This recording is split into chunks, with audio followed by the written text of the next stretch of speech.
आपने ये तो सुना होगा कि US can print as much dollar as it wants, लेकिन क्या आपने ये सोचा है कि एक साल में ही 2-3 ट्रिलियन डॉलर प्रिंट करने के बाद भी यूएस में हाइपर इन्फ्लेशन क्यों नहीं होता?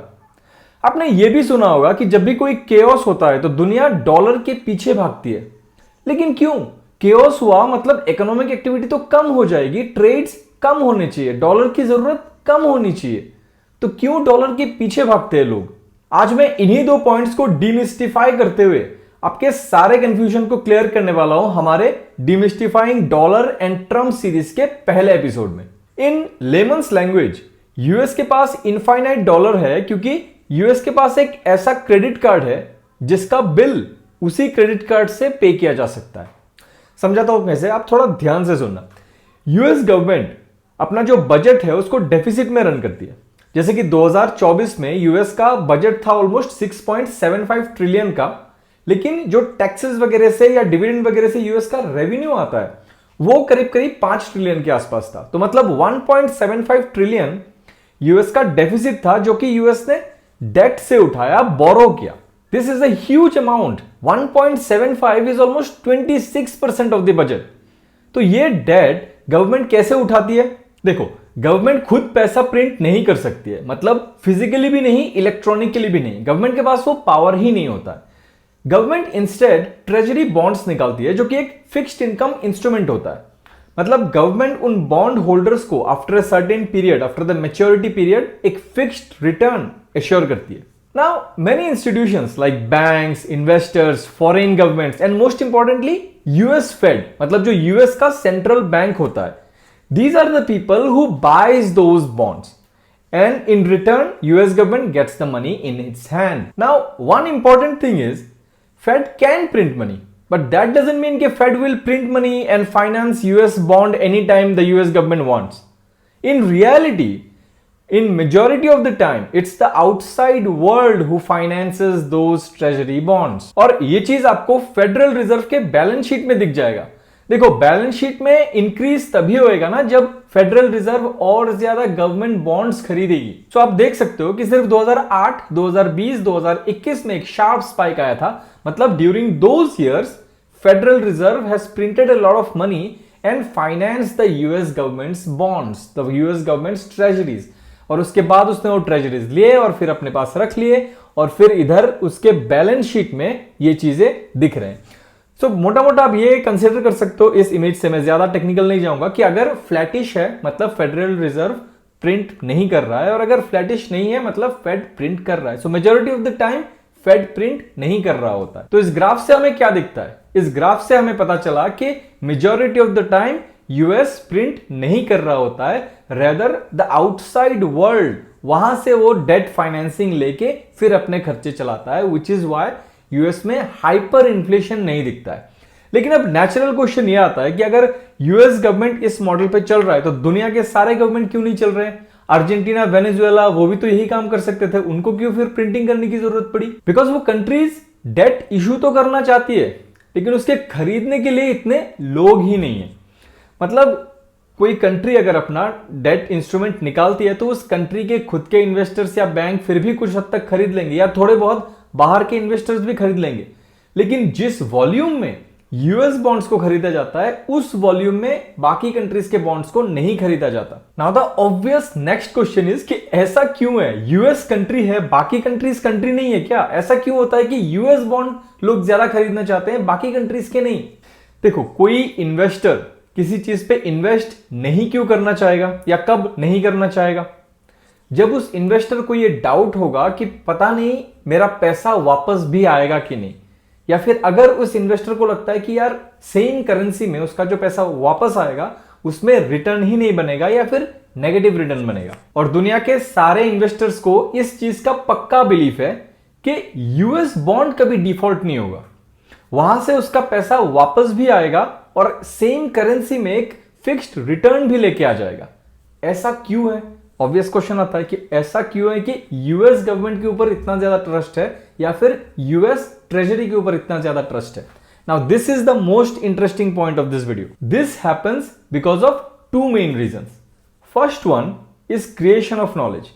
US can create assets just by creating knowledge. Actually, in reality, creation of knowledge automatically leads to creation of assets.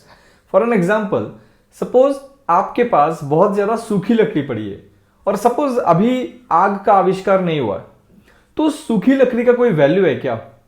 वो तो जीरो वैल्यू वाली चीज है, पड़े हुए हैं बस। लेकिन जैसे ही कहीं किसी ने आग का इन्वेंशन किया तो वही सूखी लकड़ियां एसेट बन जाती है। This is how creation of knowledge, मतलब आग कैसे जलाए जाते हैं, leads to creation of assets. कि जिन सूखी लकड़ियों का कोई वैल्यू नहीं था, अचानक से मार्केट में इसके वैल्यू बढ़ गए। और दुनिया में कौन सी कंट्री है जो नॉलेज क्रिएशन ज्यादा करती है, इनोवेशन ज्यादा करती है? USA. Hence it automatically creates a lot of assets. वो एसेट्स जो उनके जीडीपी में भी नहीं दिखता है, लेकिन इकोनॉमी या सिस्टम के अंदर होता है। और बाकी दुनिया में ज्यादातर कंट्रीज उन सूखी लकड़ियों के ट्रेडिंग में लगे हुए हैं, उनका ट्रेड करके पैसा कमाने में लगे हुए हैं। जबकि यूएस ने आग का आविष्कार किया और बन गया बिना एसेट से कोई एक asset. Second reason is utility creation. देखो, किसी बंदे ने कभी फ्रिज बनाया होगा, मतलब एक नॉलेज क्रिएशन किया होगा, और उसके ऊपर बेस करके एक फ्रिज बनाने वाली कंपनी ने भी काफी अच्छा पैसा कमाया होगा। लेकिन सबसे ज्यादा पैसा उस फ्रिज बनाने वाली कंपनी से भी कई 100 गुना ज्यादा पैसा बनाया कोका कोला ने, जिसने कि उस फ्रिज को यूज किया। So Coca Cola created a utility product, and that created more assets, even further more assets than the knowledge creation itself, the creation of fridge itself. और इस टाइप के utility creation US में ही ज्यादा होते हैं because of the combination of being a consumption driven economy. दुनिया के total consumption का 25% सिर्फ यूएस है। So the combination of consumption driven economy plus with the abundance of capital that US has. ऐसा नहीं है कि बाकी कंट्रीज में इस टाइप के यूटिलिटी क्रिएशन नहीं होते हैं, लेकिन यूएस के मुकाबले बहुत कम होते हैं। बिकॉज अबंडेंस ऑफ कैपिटल की वजह से यूएसए इस टाइप के एक्सपेरिमेंट बहुत रन कर सकती है कि भाई कोका कोला नाम की कोई चीज बना ले। और क्योंकि इसका कंज्यूमर के पास भी अबंडेंस ऑफ कैपिटल है बहुत हद तक, वो लोग भी काफी रिच है और कंज्यूम भी करते हैं बहुत ज्यादा, तो उस एक्सपेरिमेंट को रियल लाइफ में इंप्लीमेंट करने के लिए भी कस्टमर्स बहुत ज्यादा है, तो सक्सेस रेट बहुत बढ़ जाती है। और बाय द वे, अगर कोका कोला साल का 10 बिलियन का नेट प्रॉफिट करती है, तो दैट डजंट मीन कि सिस्टम में सिर्फ 10 बिलियन आया है। दैट मीन्स कि कोका कोला को क्योंकि 40 या 50 का पी भी मिल रखा है, तो ऑलमोस्ट 400-500 बिलियन का वेल्थ क्रिएशन हो गया है। That is how financialisation work, और it works in every country. But क्योंकि यूएस में बिजनेसेस के क्रिएशन ज्यादा होते हैं, इनोवेशन ज्यादा होते हैं, तो पी या फिर फाइनेंशियलाइजेशन वहां पे ज्यादा होता है, तो एसेट क्रिएशन ज्यादा होते हैं। So this is why the world feels safe to give its money to US, because it knows कि जिस रफ्तार से उधर यूटिलिटी क्रिएशन और नॉलेज क्रिएशन हो रहा है, उसी रफ्तार से उसके इधर एसेट क्रिएशन भी होगा। और इवेंचुअली जितना डेट यूएस उठा रहा है, creation of debt will be superseded by the creation of assets over there. That's why the investors feel much more safer in the US. और chaos के टाइम पे तो बाकी कंट्रीज के vulnerability और भी बढ़ जाते हैं। अच्छा, chaos के टाइम पे एक इन्वेस्टर के पास ऑप्शन क्या क्या होते हैं? स्टॉक मार्केट में वो इन्वेस्ट करना नहीं चाहता क्योंकि मार्केट क्रैश कर रहा होता है। फिर गोल्ड में तो लिक्विडिटी का इश्यू है, वो है एक। दूसरा है कि गोल्ड ऑलरेडी एक रन अप दिखा चुका होता है chaos के टाइम पे। तो घूम फिर के एक इन्वेस्टर के पास बचता है सिर्फ बॉन्ड्स में इन्वेस्ट करना, गवर्नमेंट बॉन्ड्स में इन्वेस्ट करना। तो गवर्नमेंट बॉन्ड्स अगर उसको बाकी कंट्रीज वर्सेस यूएस से कंपेयर करेगा तो वो बंदा कहां पे जाएगा? ऑब्वियसली यूएस में जाएगा, because of the same reasons that I have just stated. It is very similar to the personal loan thing in the banks. Bank जिस बंदे को पर्सनल लोन नहीं चाहिए होता है, उसको फोन कर करके तंग कर देता है, because the bank wants to give the money to the person who don't want it, because bank को भी पता है वही बंदा इसको रिटर्न कर सकता है। और जिस बंदे को लोन की सही में जरूरत होती है, बैंक उसको देने में बहुत हिचकिचाता है, क्योंकि बैंक को भी पता है कि भाई पता नहीं ये बंदा मेरा पैसा वापस कर पाएगा कि नहीं। So this is a simple फंडा why the investors moves towards US. लोग बोलते हैं कि यार केओस के टाइम पे दुनिया डॉलर के पीछे भागती है। अरे यार कॉमन सेंस लगाओ ना। जब केओस होगा, सपोज 2020 में जो कोविड का केओस आया था, वहां पे इकोनॉमिक एक्टिविटी बढ़ा कि घट गया था? घट गया था। ट्रेडिंग बढ़ेगी कि घटेगी? घट जाएगी। तो लोग डॉलर के पीछे क्यों भागेंगे? ट्रेड तो कम हो रहा है। लोग एक्चुअली डॉलर के पीछे नहीं भागते, लोग भागते हैं सेफ रिटर्न के पीछे, which is the US treasury bonds. US treasury bonds कैसे लोग खरीदते हैं? अपना डॉलर फेडरल रिजर्व को या किसी और को दे के फिर वो बॉन्ड खरीद लेते हैं। मतलब जो डॉलर था वो उस बंदे से उठ के इधर फेड के पास चला गया या फिर एटलीस्ट यूएस के अंदर चला गया। तो देख रहे हो कैसे रेस्ट ऑफ द वर्ल्ड से डॉलर उठ के यूएस के अंदर आ गया।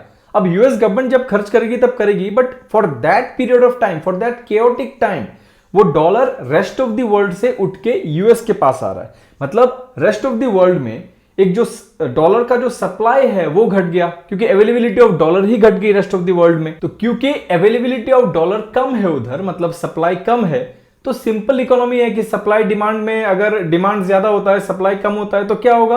प्राइस बढ़ जाते हैं। मतलब उन सारे कंट्रीज के करेंसीज के अगेंस्ट डॉलर का प्राइस बढ़ जाता है।